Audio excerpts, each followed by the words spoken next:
तो okay, D tau will be D L R D L theta into D L five. तो यहाँ पे सबकी वैल्यू सब्स्टिट्यूट कर दें तो आपके पास जो वॉल्यूम की एक्सप्रेशन आएगी वो ये आएगी। ठीक हो गया बेटा। Keep in mind that this volume element is infinitesimally small. Okay, अगर हम रेंज की बात करें, range of the coordinate variable, तो बेटा ये आपके पास है जो आर पे यानी रेडियस ऑफ द स्फीयर, इस पे जो लिमिट है कि आर इज इक्वल टू और greater than zero but less than infinity, यानी जीरो भी शामिल है इसमें, इक्वल टू जीरो भी है, और इंफिनिटी के दरमियान कोई भी वैल्यू हो सकती है। और ये जो रेंज है बेसिकली बेटा ये साइज डिटरमिन करती है स्फीयर का कि उसका साइज क्या होगा। तो ये कोई इतनी मुश्किल बात नहीं है कि अगर हम कहते हैं कि ये साइज डिटरमिन करती है, क्योंकि आपको पता है कि रेडियस बढ़ाते जाएंगे तो आपके पास बड़ा स्फीयर आता जाएगा, तो डेफिनेटली आर पे लिमिट उसका साइज डिफाइन करती है। बात समझ आ रही है? जी सर। और पीछे जो हम फिगर थे पिछले पेज पे, कल आपको याद होगा मैंने किया हुआ था कि note theta varies from 0 to pi and 5 varies from 0 to 2 pi, आपको याद होगा। तो बेटा थीटा पे लिमिट है, थीटा इज ग्रेटर देन और equal to 0 and less than equal to pi, यानी 0 और पाई के दरमियान भी कोई वैल्यू हो सकती है और 0 और पाई भी हो सकती है, ठीक है ना। और फाई जो है इसी तरह उसकी 0 और 2 पाई के दरमियान भी कोई वैल्यू हो सकती है और 0 और 2 पाई भी इंक्लूडेड है, वो वैल्यू भी हो सकती है। बात समझ आ रही है बेटा? और ये वेरिएबल उसकी शेप को डिफाइन करते हैं कि शेप कैसी होगी। मसलन शेप से मुराद हमारी ये है कि वो है, वो हेमिस्फीयर भी हो सकता है, वो 1/4 पार्ट ऑफ स्फीयर भी हो सकता है, यानी क्वार्टर स्फीयर, सो ऑन, ठीक है, कुछ भी उसकी शेप हो सकती है। तो ये दो जो वेरिएबल पे लिमिट है ये उसकी शेप डिफाइन करते हैं। ओके बेटा, अब बात करते हैं कि ये कैसे, यानी स्फीयर बनता कैसे है और हमें कैसे पता चला कि ये लिमिट होंगी। बात क्लियर है बेटा? समझ आ रही है? जी सर। जी, इस चीज को आप गौर से देखिएगा, मैं कोशिश करता हूँ कि यहाँ मैं ड्रॉ कर पाऊँ। बेटा असल में ये जो सरफेसेस बनती हैं इसमें आर वेक्टर का एक एंड फिक्स रहता है। मसलन इस तरीके से, मैं उंगली से बेटा ड्रॉ करना बहुत मुश्किल है लेकिन मैं कोशिश करता हूँ कि मैं ड्रॉ कर पाऊँ। एक मिनट।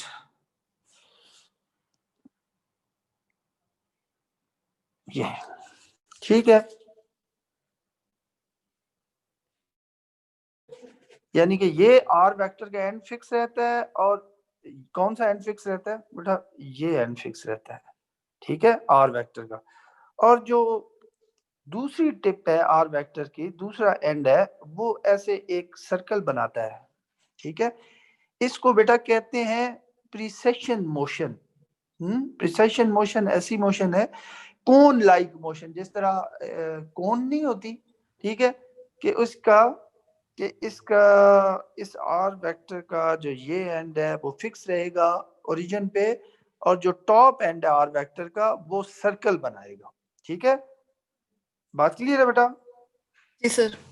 और आप देख रहे हैं कि ये थीटा एंगल है जो कि वेरी वेरी स्मॉल है, और थीटा आपको पता है 0 से स्टार्ट होता है, बहुत छोटी सरफेस बनेगी। फिर नेक्स्ट मैं आपको बताता हूँ, नेक्स्ट कोई थीटा की वैल्यू आप इंक्रीज करेंगे, ऐसे थोड़ी बड़ी कोन बनेगी, फिर थीटा की वैल्यू और इंक्रीज होगी और बड़ी कोन बनेगी, ठीक है। तो ये प्रिसेशन मोशन करता रहेगा, ठीक है। और बेटा आप देख रहे हैं कि थीटा की वैल्यू, मैं किसी और कलर से करता हूँ ताकि आपको बात क्लियर हो जाए। ओके, देखिए यहाँ पे ये यहाँ देखें थीटा की वैल्यू लेस है। अच्छा, इस केस में थीटा की वैल्यू ज्यादा है, इस केस में थीटा की वैल्यू और ज्यादा है। बात समझ आ रही है?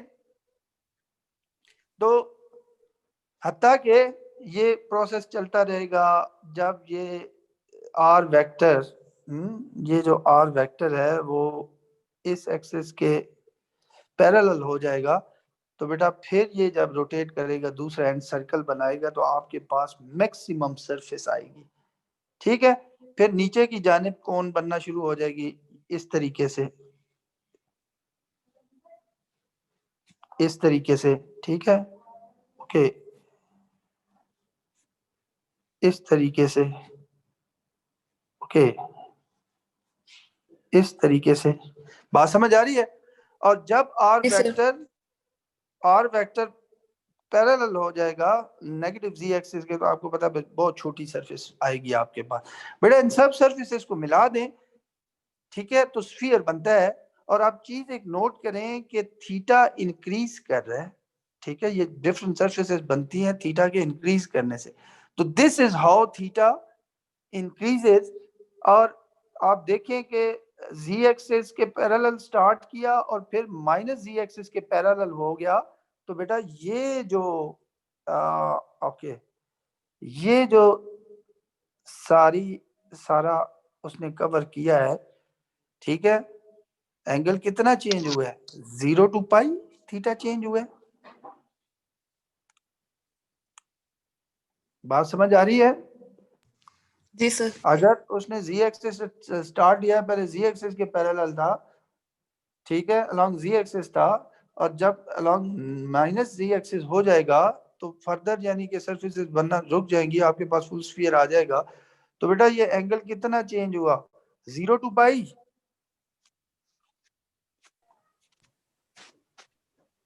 ये एंगल कितना चेंज हुआ? 0 to पाई। Yes sir. ठीक है, जो कि पिछले पेज पे मैंने बना के शो किया हुआ है। और बेटा जब ये प्रिसेशन मोशन करता है आर वेक्टर, तो इसका जो शेडो है, जो इसका प्रोजेक्शन है एक्स वाई प्लेन में, वो जब ये प्रिसेशन मोशन करता है तो वो एक कंप्लीट ट्रिप लेता है। ठीक है, इसके अंदर ऐसे कंप्लीट ट्रिप लेता है, लाइक इस तरीके से इसका शेडो एक्स वाई प्लेन के अंदर। ठीक है, तो फाई चेंज होता है फ्रॉम 0 to 2 पाई। मैं कोशिश करता हूँ कि मैं एक ओके मैं आपको दिखाता हूँ कि ये सरफेसेस किस तरह बनती हैं और ये कैसे प्रिसेशन मोशन होती है और किस तरीके से सरफेसेस बनती है। मैं ओके आपके साथ एक मिनट शेयर करता हूँ एक चीज, शायद इससे आपको बात क्लियर हो जाए। जी बेटा स्क्रीन पे देख रहे हैं? जी सर। जी जी, ये देखें, ये सरफेसेस बन रही है, वो छोटी, सबसे छोटी सरफेस बनेगी ऊपर जब थीटा इज ऑलमोस्ट 0। ठीक है, फिर थीटा की वैल्यू इंक्रीज होती जाती है और आप देख रहे हैं कि ये रिंग, ये ऊपर सरफेसेस देख रहे हैं, ये सरफेसेस बन रही हैं। Yes sir. बात क्लियर है बेटा? जी सर। जी सर। तो बेसिकली ये सरफेस किस तरह बन रही है, ये देखें, ये लास्ट सरफेस ये आपके पास आई है, ये ऊपर। ठीक है, ये लास्ट सरफेस आपके पास आई है और इस शेप को ऊपर से आप देख रहे हैं कि क्या चीज बन रही है आपके पास। अभी अभी इस फिगर में थीटा की वैल्यू 0 to यानी कि रफली जो मुझे नजर आ रहा है, ऐसे लग रहा है कि 45 डिग्री चेंज हो रही है, बस 0 to पाई बाय 4 है। ठीक है, अभी फुल स्फीयर इसलिए नहीं बना। इसी तरीके से फर्दर ये प्रिसेशन मोशन होती रहेगी और ये सरफेसेस बनती रहेंगी, हत्ता के वाई एक्सिस के पैरेलल आर वेक्टर हो गया। तो बेटा सबसे बड़ी सरफेस बनेगी when theta is pi by 2। so 0 to pi by 2 अगर थीटा चेंज हो तो आपके पास जो सरफेस बनती है वो हेमिस्फीयर। हेमिस्फीयर क्या चीज है कि अगर आप एक स्फीयर को दो कॉन्ग्रुएंट पार्ट में डिवाइड कर दे, कॉन्ग्रुएंट का मतलब होता है बेटा सेम शेप सेम साइज। ठीक है ना, तो यानी एक तरह के बिल्कुल एग्जैक्टली सेम दो हिस्सों में अगर स्फीयर को डिवाइड कर दें तो that is one part is hemisphere. तो अब when theta goes from 0 to pi by 2 you will get hemisphere. ठीक है, और फिर ये जाहिर है ये मूव करता जाएगा आर वेक्टर, और ये कोन नीचे की तरफ भी बनती जाएगी, ये सरफेसेस नीचे की तरफ भी बनती जाएंगी, और इन सरफेसेस को आप एक दूसरे के ऊपर रख दें तो आपके पास फुल स्फीयर आएगा। बस मैं चलें मैं आपके साथ शेयर करता हूँ, शायद इस फिगर से देख के आपको अंदाजा हो जाए कि ये किस तरह की सरफेसेस बन रही हैं, और इनको ऊपर नीचे रख देने से आपके पास एक फुल स्फीयर आएगा। कुछ बात समझ आ रही है बेटा? जी सर। ये जो आप फिगर देख रहे हैं, आप देख रहे हैं कि ये एक सरफेस बनी है जो बहुत छोटी सी है, ये मिडल वाली, when theta is almost zero. ठीक है, फिर ये नेक्स्ट सरफेस बनी, आपने थीटा की वैल्यू इंक्रीज की, ये सरफेस आप देख रहे हैं। फिर नेक्स्ट सरफेस ये बनी, ये, फिर उससे अगली ये सरफेस आपके पास आई, फिर ये सरफेस आई। बात समझ आ रही है? ये जी सर। सरफेस आई आपके पास, और इन सरफेसेस को आप ऊपर नीचे रख दें तो आपके पास एक फुल स्फीयर बनेगा। This is how theta will change from 0 to pi and phi will change from 0 to 2 pi. बात क्लियर है बेटा? Yes sir. मिसाल के तौर पे आप यूं ले सकते हैं कि बाज औकात आप किसी फ्रूट को भी काटते हैं, उसके छोटे छोटे स्लाइसेस करते हैं, ठीक है, और आप उन स्लाइसेस को दोबारा उसी ऑर्डर में रख दें स्लाइसेस करने के बाद, तो बेटा आपको कंप्लीट वो चीज मिलेगी। बात समझ आ रही है? Yes sir. ये बिल्कुल उसी तरीके से स्लाइसेस हैं। बात क्लियर है बेटा? आगे चलें। Yes sir. ओके, अच्छा, इसका बेटा स्फीयर का हमने वॉल्यूम एलिमेंट लिखा था। एक आप थोड़ी सी होम असाइनमेंट भी ले लें, यानी कि घर जा थोड़ा सा खुद भी कर लें कि मसलन डी टॉ हमने वॉल्यूम एलिमेंट लिखा था, आपको याद है हमने वॉल्यूम एलिमेंट लिखा था R square sine theta D R D theta D phi. तो ये एक छोटा सा मैं कहता हूं कि वॉल्यूम एलिमेंट है एक ऐसे स्फीयर का जिसका रेडियस कैपिटल आर है, उसको हमने चॉप किया तो उसका एक वॉल्यूम एलिमेंट आपको मिला R square sine theta D R D theta D phi.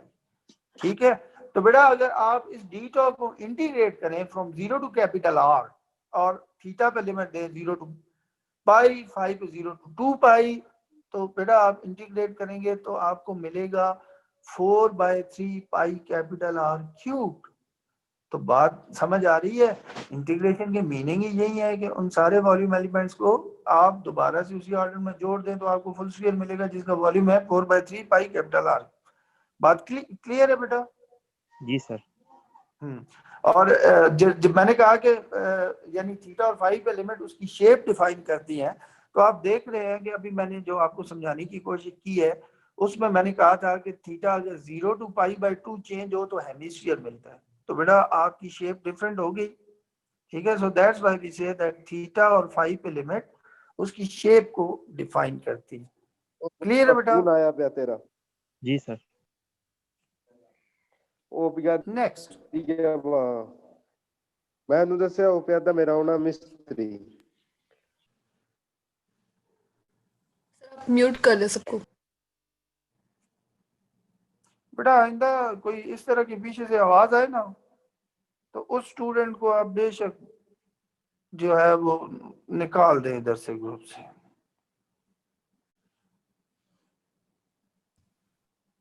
बगैर पूछे CR GR आपको इजाजत है कि किसी का माइक्रोफोन ऑन है, पीछे से फजूल बातें हुई आवाज आ रही है तो आप उसको निकाल दें बेशक मीटिंग में से। जी बेटा, नेक्स्ट आपके साथ ये तो थोड़ा सी कल की चीज रह गई थी।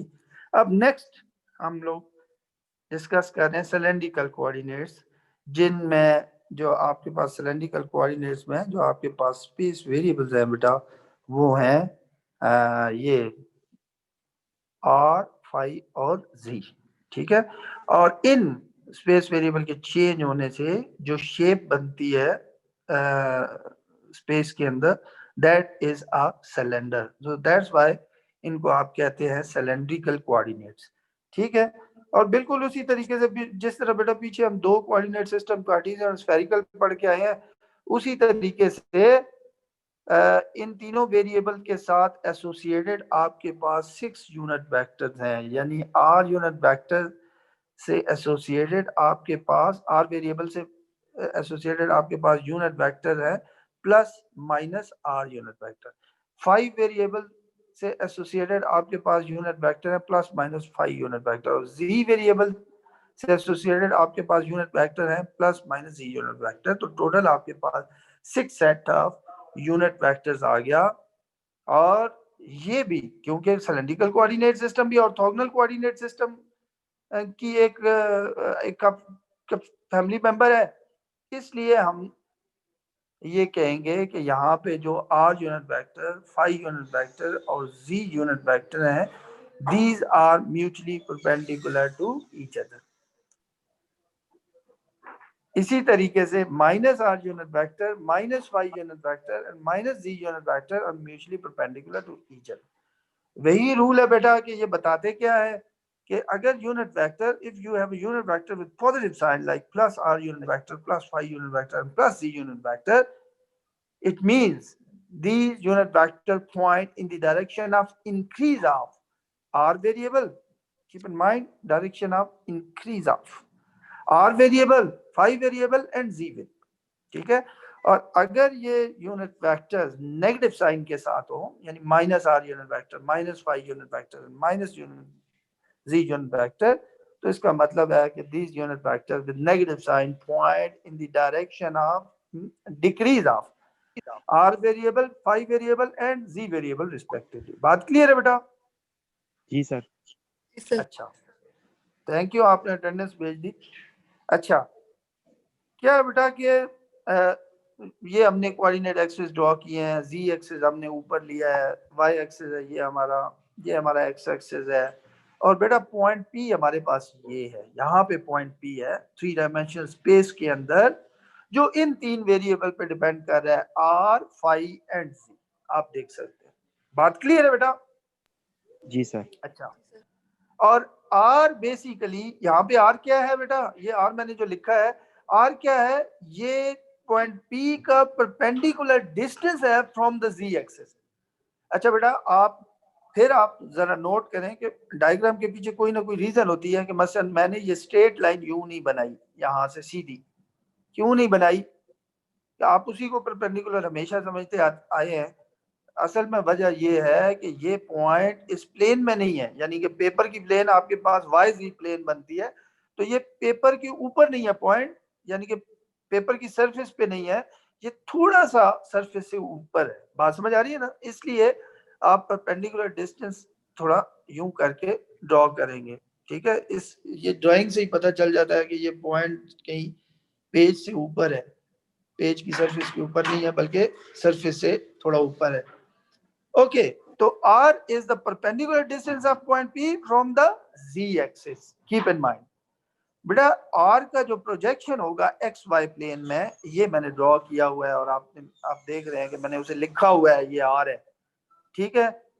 तो बेटा ये जो r का प्रोजेक्शन है वो पॉजिटिव एक्स एक्सिस के साथ फाई एंगल बनाता है। अब बेटा बहुत आसान हो गया है ये, अब क्योंकि आप स्फेरिकल कोऑर्डिनेट्स आपको समझ आ गई होगी, तो सिलेंड्रिकल ज्यादा आसान है। तो जाहिर है आर वेक्टर को हम कंपोनेंट्स में रिजॉल्व करेंगे, तो एक इसका वाई कंपोनेंट होगा, एक इसका एक्स कंपोनेंट है, क्योंकि ये जाहिर है R vector X Y plane के अंदर है, तो एक एक्स कंपोनेंट होगा, एक वाई कंपोनेंट होगा, ठीक है। आपको पता है एंगल के सामने वाली साइड आर साइन फाई होगी और adjacent side R cos phi होगी। तो बेटा यहाँ से बात क्लियर हो गई कि हमारे पास ये जबकि डिस्टेंस यहाँ से लेके यहाँ तक जो डिस्टेंस है वो जी है बेटा। तो इस फिगर से क्लियर है बेटा कि एक्स, इस दफा तो मैंने कल मुझे हाथ से वो लाइन रेड ड्रॉ करनी पड़ी थी, इस दफा बेटा मैंने वो ड्रॉ कर दी है लाइन के यहाँ से यहाँ तक ये जो रेड लाइन है ये एक्स डिस्टेंस है, और यहाँ से यहाँ तक ये जो लाइन है ये वाई डिस्टेंस है, और यहाँ से यहाँ तक जी डिस्टेंस है, ठीक है। तो it is clear from the figure that x is equal to r cos phi, y is equal to r sin phi and z is equal to z। ये कॉमन है दोनों कार्टेशियन कोऑर्डिनेट्स और cylindrical coordinates में, ये variable z, ठीक है। और r will be equal to, इस केस में सिलेंड्रिकल की केस में r will be equal to square root of x square plus y square, ठीक है। और ये मेरे पास किस तरह आता है आपको पता है, इन दो इक्वेशन को का स्क्वायर लें और ऐड कर लें। तो आपको पास बेटा स्क्वायर लेके ऐड करेंगे तो आपके पास आएगा, लेफ्ट साइड आएगी X square plus Y square is equal to, right side आएगी R square cos square phi plus R square sine square phi. तो बेटा राइट साइड पे आर स्क्वायर कॉमन आ जाएगा तो अंदर रह जाएगा cos square phi plus sine square phi, that is 1। So R square आपके पास आ गया X square plus Y square, so R will be equal to square root of X square plus Y square. बात समझ आ रही है? जी सर। अच्छा ओके। इसी तरीके से फाई, अगर इस इक्वेशन को मैं डिवाइड कर देता हूँ इस इक्वेशन से, यानी y डिवाइडेड बाय x, तो बेटा ये आ जाएगा r sin phi divided by r cos phi. r cancel हो गया नोमिनेटर और डिनोमिनेटर से, और आपके पास y बाय x आ गया sin phi divided by cos phi, that is tan phi. So tan phi is equal to y bye x, phi is equal to tan inverse of y bye x। ये third variable तो common है। बात समझ आ रही है बेटा? जी सर। सर यहां तक आपने पिछली क्लासेस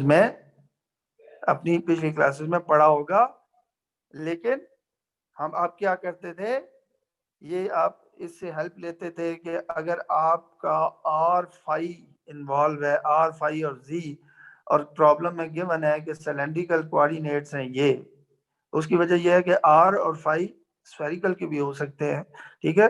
इसलिए आर और फाई क्योंकि दोनों में है डिफरेंट, लेकिन नोटेशन हमने सेम यूज की हुई है, ठीक है। तो इसलिए अमूमन राइटर बताता है कि आया कि ये सिलेंड्रिकल कोऑर्डिनेट्स हैं या स्फेरिकल कोऑर्डिनेट्स।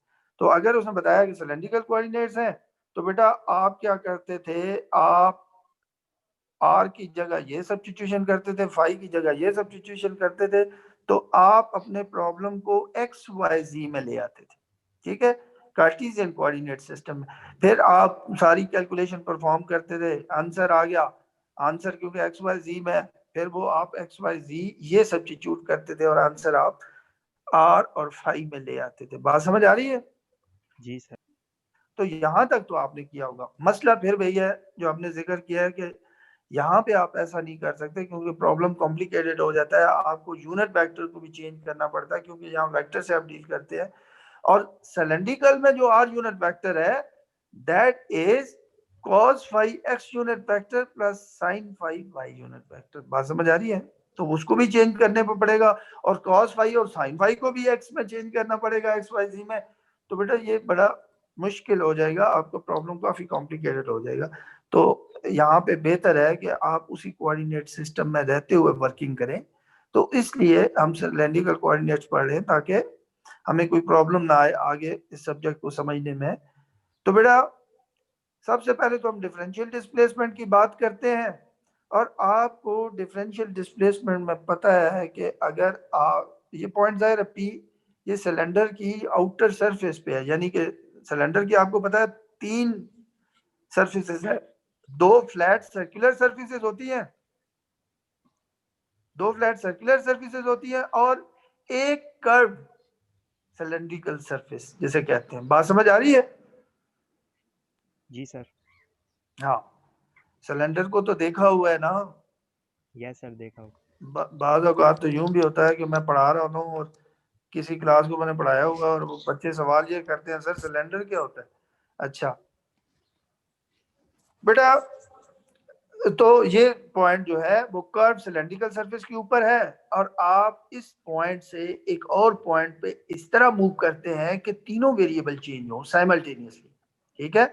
इसका मतलब है आप एक स्मॉल स्टेप लेके इस पॉइंट से, यहाँ पे है ये पॉइंट, इस पॉइंट से ओके, इस पॉइंट से आप मूव करते हैं इस पॉइंट पर, ठीक है। तो तीनों वेरिएबल स्लाइटली चेंज होते हैं by small amount D R D phi and dz, where you know that dr d phi and dz all approaches to zero infinitesimally small, ठीक है बेटा।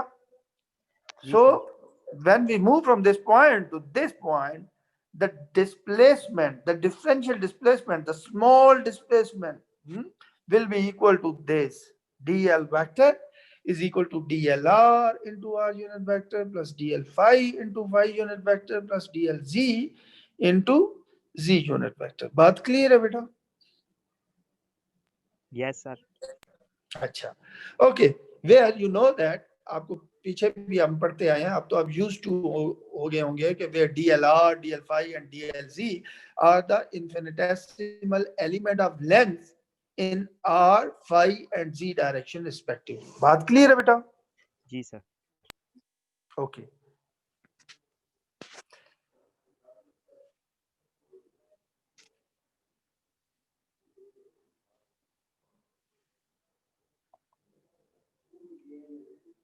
जी बेटा, नेक्स्ट पेज आपके साथ मैंने ये शेयर किया था। अब जिस तरीके आप फिर इसे कार्टेशियन के साथ यानी कि वो कंपेयर करवा के आप कहते हैं कि DLR will be equal to DR, DL5 will be equal to D5, DLZ will be equal to DZ। लेकिन बेटा कल आपको याद है कि हमने बात की थी, वही यहाँ पे भी लॉजिक है कि DLR इक्वल टू DR समझ आती है, बिकॉज लेफ्ट साइड पे you have infinitesimal element of length in are direction, length की डायमेंशन है। राइट साइड पे आपको पता है DR is a small distance, R क्या था? Distance of point P from the Z axis. बात समझ आ रही है ना?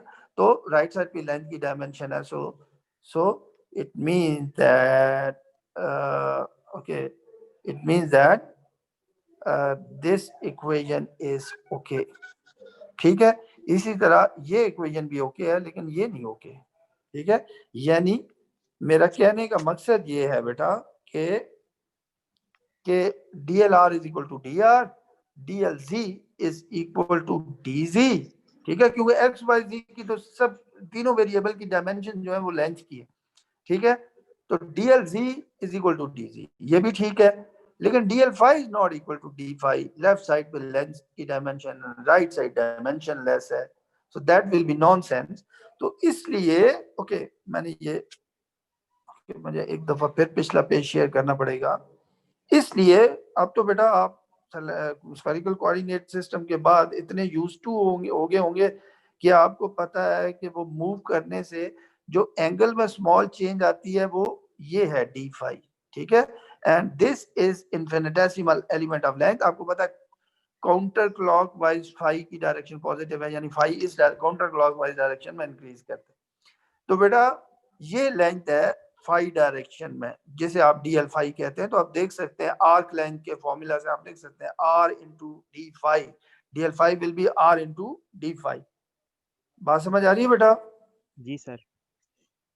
अच्छा, इसलिए इसलिए आप देख सकते हैं कि मैंने यहाँ पे लिखा हुआ है कि DL5 is equal to R into D5। बात क्लियर होगी? Yes sir.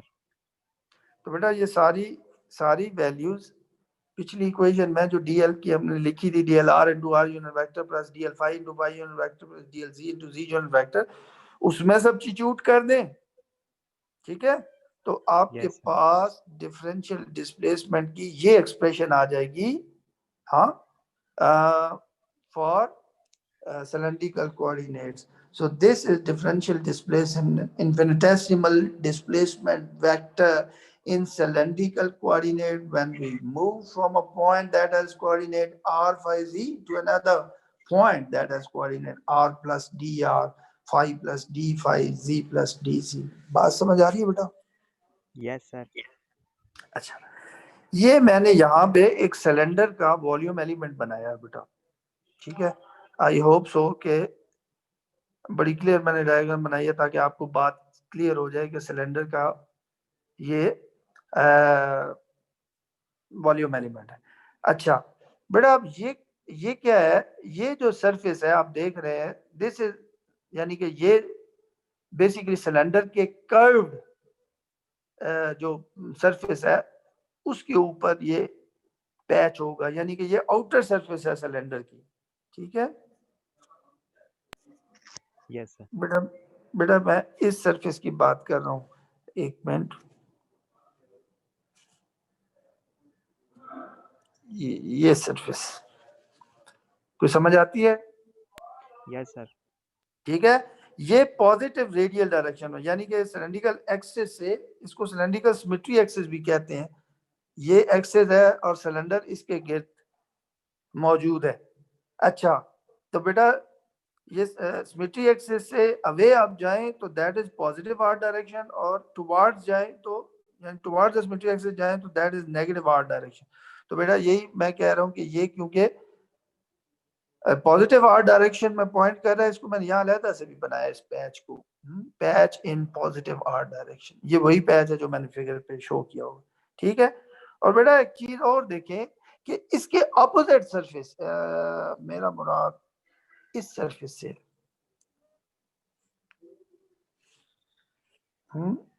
Yes sir. एक मिनट, मेरी मुराद, ओहो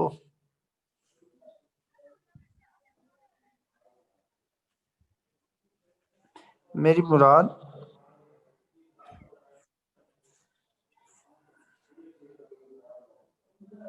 इस सरफेस है। एक्चुअली बेटा फिंगर से इतना एक्यूरेटली नहीं उसको हाईलाइट किया जा सकता, शेड किया जा सकता। अब आपको समझ आ गया क्योंकि यही एग्जैक्टली ऑपोजिट सरफेस है। बात क्लियर है यस बेटा? सर, क्लियर है। Yes sir. अच्छा, ठीक हो गया। तो ये जो सरफेस है एग्जैक्टली ऑपोजिट, ये नेगेटिव आर डायरेक्शन में पॉइंट करेगी। अब बेटा फाई डायरेक्शन में कौन सी सरफेस पॉइंट करेगी?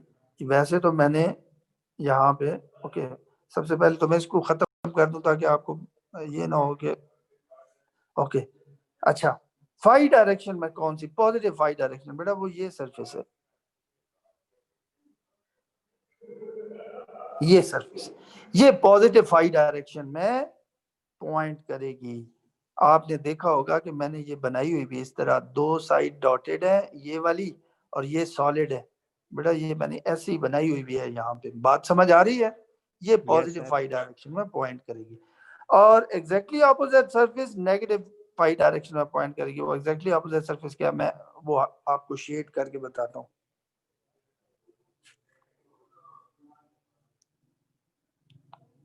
ये है बेटा वो एग्जैक्टली ऑपोजिट सरफेस, ठीक है, जो नेगेटिव फाई डायरेक्शन में पॉइंट करेगी। बात क्लियर है? Yes sir. ठीक हो गया बेटा। अच्छा, अब आ जाए पॉजिटिव जी डायरेक्शन में कौन सी पॉइंट करेगी? जाहिर है जी अपवर्ड है, ये तो मुश्किल ही नहीं है। ये है जो पॉजिटिव जी डायरेक्शन में पॉइंट करेगी। ये मैंने अलहदा से यहाँ पे ड्रॉ करके भी बताने की कोशिश की है। बात समझ आ रही है बेटा? जी सर। बात क्लियर है? Yes sir. सर और ये जो सरफेस एग्जैक्टली ऑपोजिट सरफेस, ये नीचे, ये बेटा नेगेटिव जी डायरेक्शन में डाउनवर्ड, यानी ठीक है, ये नेगेटिव जी डायरेक्शन में यानी इस डायरेक्शन में पॉइंट कर रही है, ठीक है। और top surface, okay, top surface इस डायरेक्शन में पॉइंट कर रही है, पॉजिटिव। बहुत ज्यादा स्लो है स्टूडेंट ज्वाइन करने में।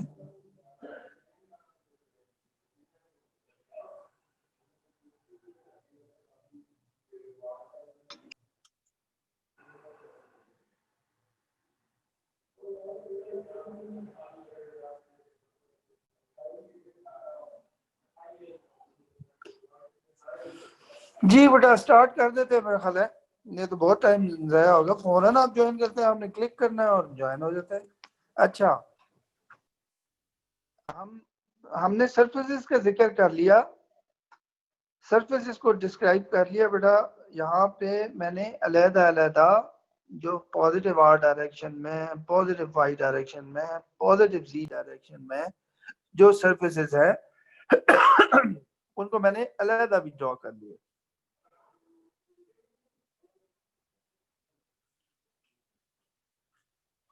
अच्छा, ओके,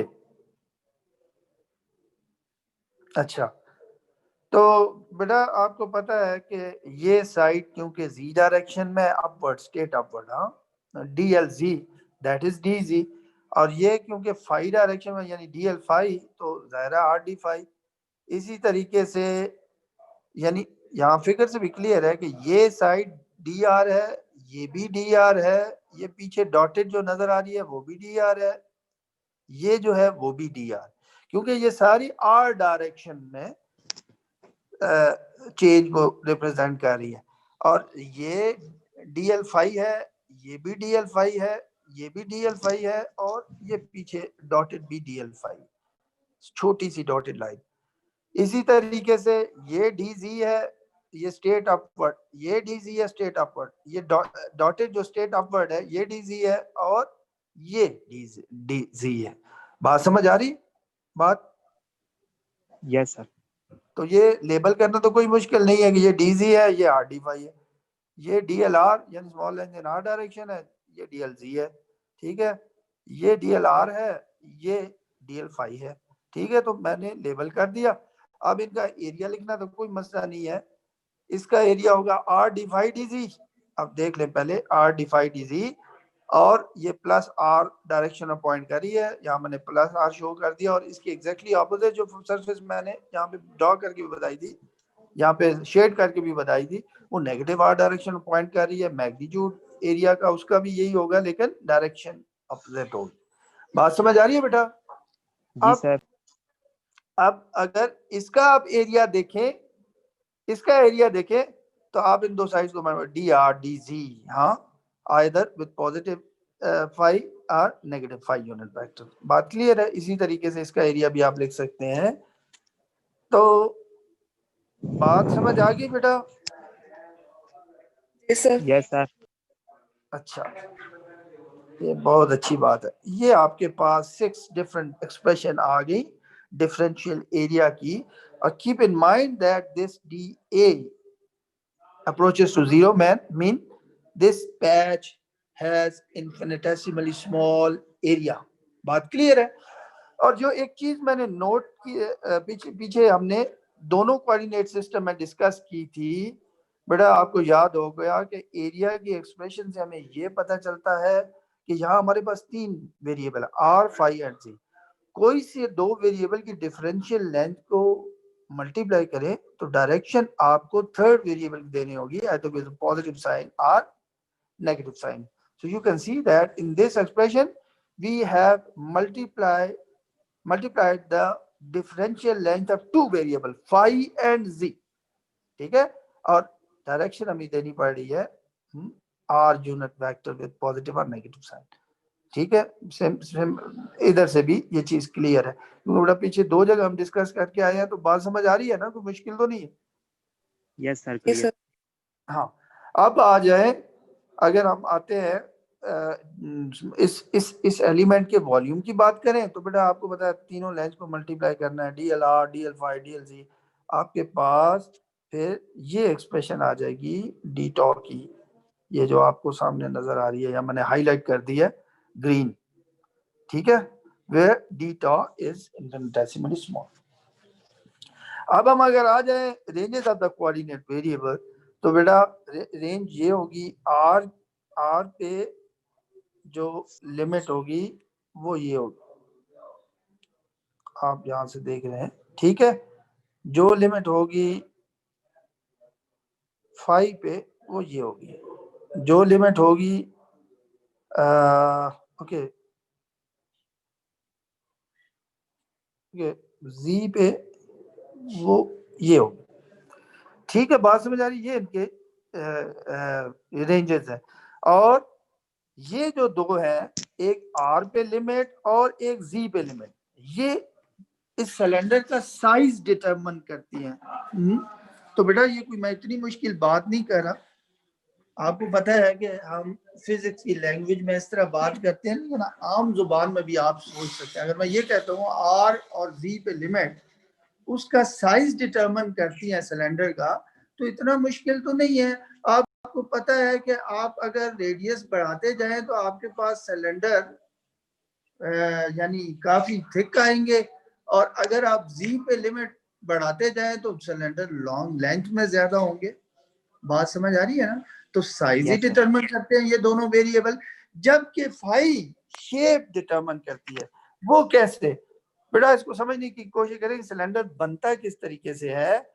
मसलन आपको पता है कि हमने पीछे एक आर वेक्टर शो किया हुआ था, that is perpendicular to Z axis. फर्ज करें मैं यहाँ पे इधर ही चले, मैं बना के शो कर देता हूँ ताकि आपको बात समझ आ जाए। मसलन ये बेटा ये है मसलन आर वेक्टर, तो यहाँ से हम स्टार्ट लेते हैं, यहाँ से हम स्टार्ट लेते हैं। ओके एक मिनट, ये ओरिजिन से असल में ये आपने क्योंकि इससे ड्रॉ करना है, मैंने फिंगर से ड्रॉ करना है, तो एग्जैक्टली ओरिजिन पे आ नहीं रहा उसका एंड, ठीक है। तो बेटा ये क्या होता है कि ये आर वेक्टर जो है उधर आ नहीं रहा। आर वेक्टर क्योंकि परपेंडिकुलर है to Z axis, for example मसलन वो यहाँ भी हो सकता है, ठीक है, यहाँ भी हो सकता है। तो ये क्या करता है कि ये ना ऐसे मूव करता है, ऐसे रोटेट करता है, कंप्लीट सर्कल बनाता है, ठीक है। फिर आप आर को शिफ्ट कर दे थोड़ा सा ऊपर, फिर ये सर्कल ऐसे एक कंप्लीट सर्कल बनाएगा। आर को और शिफ्ट करते जाए, फिर ये एक सर्कल बनाएगा ऐसे, ठीक है। फिर आर को शिफ्ट करते जाए इस तरीके से, फिर ये सर्कल बनाएगा। इस तरह ये आपके पास जाहिर है आर के मैग्नीट्यूड सेम है, जाहिर है मैं यहाँ तो बेटा फ्री हैंड से बनाया है तो इतना अच्छा नहीं बन रहा, लेकिन क्योंकि आर का मैग्नीट्यूड फिक्स है तो आपको पता है कि ये जो फ्लैट सर्कुलर सरफेसेस बनेंगी ये सारी की सारी सेम साइज की होंगी। बात समझ आ रही है? Yes sir. ओके। और जब आप आर को ऊपर की जानिब मूव करा रहे हैं तो आप क्या चीज चेंज कर रहे हैं? जी चेंज कर रहे हैं, ठीक है। और क्या है कि बेटा इस आर का वेक्टर जब आप मूव कराते हैं फुल ट्रिप लेता है, एक सर्कुलर सरफेस बनाता है, तो नीचे उसका जो प्रोजेक्शन है एक्स वाई प्लेन में वो भी एक कंप्लीट ट्रिप लेता है एक्स वाई प्लेन के अंदर, यानी phi changes from 0 to 2 pi. बात क्लियर है? Yes sir. ठीक है। तो बेटा ऊपर जी चेंज हो रहा है, आर को ऊपर मूव करवाना है, जी चेंज हो रहा है, नीचे फाई भी चेंज हो रहा है। This is how when phi and Z will change, ठीक है। सो जो शेप आपके पास स्पेस में बनेगी वो सिलेंडर है। और ये सरफेसेस इस तरह है कि आप मिसाल के तौर पे ले सकते हैं बेटा, जिस तरह कैरम बोर्ड की गोट है, कैरम बोर्ड कभी खेला है ना, उनकी गोट को अगर आप, यानी इस तरह की ये सरफेसेस है, कैरम बोर्ड की गोट तो वैसे थोड़ी सी थिक होती है, ये बड़ी थिन सरफेसेस है, अगर आप इनको एक दूसरे के ऊपर रखते जाएं तो कैसी शेप बनेगी? कैरम बोर्ड की गोट को अगर एक दूसरे के ऊपर बड़े तरतीब से खूबसूरती के साथ रख दे तो कैसी शेप बनती है?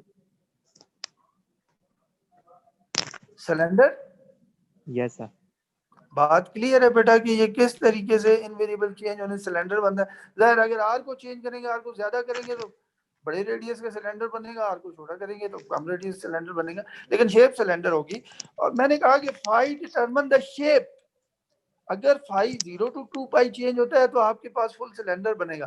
बेटा अगर फाई 0 to पाई चेंज होता है तो यूं समझ लें कि लेंथ वाइज आप सिलेंडर को दो हाफ पोर्शन में काट दे तो वो जो एक पोर्शन होगा ऐसी शेप बनेगी, अगर 5 एलिमेंट 0 to पाई होगी। बात समझ आ रही है? Yes sir. ठीक है। तो होप सो कि आपको बात क्लियर होगी। बेटा यहाँ पे हमारा ये लेक्चर खत्म हो जाता है। अगर आप चाहें एक काम कर सकते हैं, मसलन अगर आप चाहें तो ये जो इक्वेशन है डी टॉप वाली, आपको पता है कि वॉल्यूम है ये एक स्मॉल सिलेंडर के एक पीस का, मसलन ये जो पीस हमने यहाँ ड्रॉ भी किया हुआ है, समझे इसका ये वॉल्यूम है। तो बेटा आप अगर इसे इंटीग्रेट करें 0 to कैपिटल आर, ठीक है, अगर सिलेंड्रिकल सिमेट्री एक्सिस जी एक्सिस है तो फिर रेडियस पे लिमिट देनी होगी 0 to capital R. Capital R is the radius of this cylinder. 5 पे लिमिट देंगे 0 to 2 पाई, आप कंप्लीट सिलेंडर चाह रहे हैं। और डीजी पे लिमिट देंगे क्योंकि बेटा सिलेंडर का लोअर एंड यहाँ पे है, एक्स वाई प्लेन पे है, तो इसलिए हमें फर्ज करें लेंथ उसकी एल है सिलेंडर की, तो डीजी पे लिमिट देनी होगी 0 to एल। लेकिन अगर सिलेंडर का सेंटर ओरिजिन पे है, सेंटर से मुराद मैं कोशिश करता हूँ बेटा ड्रॉ करने की, यहाँ पे अगर आपको मेरी बात समझ ताकि आ जाए, मैं कोशिश करता हूँ ऐसा सिलेंडर ड्रॉ करने की, थोड़ा मुश्किल है लेकिन okay let me try.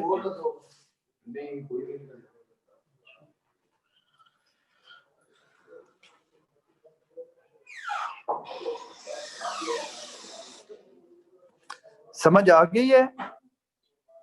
Yes sir. ये सेंटर है सिलेंडर का, ठीक है। सिमेट्री एक्सिस वही है, लेकिन सेंटर यहाँ पे है। हाफ पोर्शन सिलेंडर का बिलो एक्स वाई प्लेन है, हाफ पोर्शन सिलेंडर का अबव एक्स वाई प्लेन है। तो फिर बेटा डी जी पे आप लिमिट देंगे, अगर एल कैपिटल एल लेंथ है सिलेंडर की, तो फिर डी जी पे आप लिमिट देंगे -l/2 टू +l/2। बात क्लियर है? Yes sir. हाँ, तो ये था बेटा, यहाँ पे हमारा खत्म हो जाता है ये कोऑर्डिनेट सिस्टम। अगर आपका कोई भी सवाल है तो बेटा अब आप माइक ऑन करके, जिससे सवाल पूछना है सिर्फ वो माइक ऑन करे, माइक ऑन करके सवाल पूछ सकते हैं, कोई भी आपका सवाल है तो। सर इस केस में 0 से l/2 से कर फिर 2 से मल्टीप्लाई करें फिर भी हो जाएगा? क्या हुआ? ये जो आपने बताया -l/2 से +l/2 तक इंटीग्रेट करना है। बेटा मैथमेटिक्स तो आपने बहुत ज्यादा किया हुआ है, उसके फिजिकल मीनिंग पे भी सोचा करें। हर दफा 2 से मल्टीप्लाई के 0 to l नहीं कर सकते। जरा पढ़िएगा कि इंटीग्रल में अगर इवन फंक्शन हो फिर क्या होता है, ऑड फंक्शन हो फिर क्या होता है। हर दफा आप नहीं कर सकते, वो डिपेंड करता है कि अंदर फंक्शन कौन सा है, इवन फंक्शन है या ऑड फंक्शन है। तो इसलिए हर दफा आप 2 से मल्टीप्लाई नहीं कर सकते। Okay sir. ठीक है, अगर आपका इंटीग्रैंड ऑड या इवन फंक्शन है, वो एक किसी एक के लिए है, या ऑड फंक्शन के लिए या इवन फंक्शन के लिए, जरा इसको भी जाके पढ़िएगा। ठीक है, बात समझ आ रही है? तो आप जी क्यों ना वो काम करें कि आपको याद ही रखने की जरूरत ही नहीं है कि ये इवन फंक्शन है या ऑड फंक्शन है। व्हाई नॉट आप लिमिट दें -l/2 टू +l/2।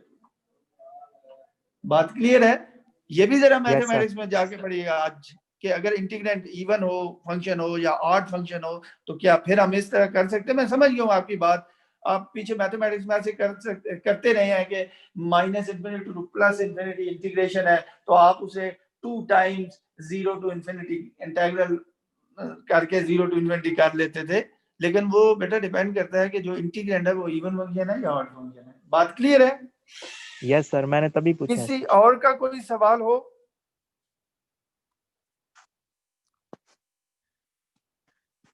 किसी और स्टूडेंट का कोई सवाल हो तो वो पूछ सकता है माइक्रोफोन ऑन करके, क्योंकि हमारे पास अब सिर्फ 2 मिनट है, आप इस टाइम को अवेल कर सकते हैं। इसका मतलब है सबको क्लियर है?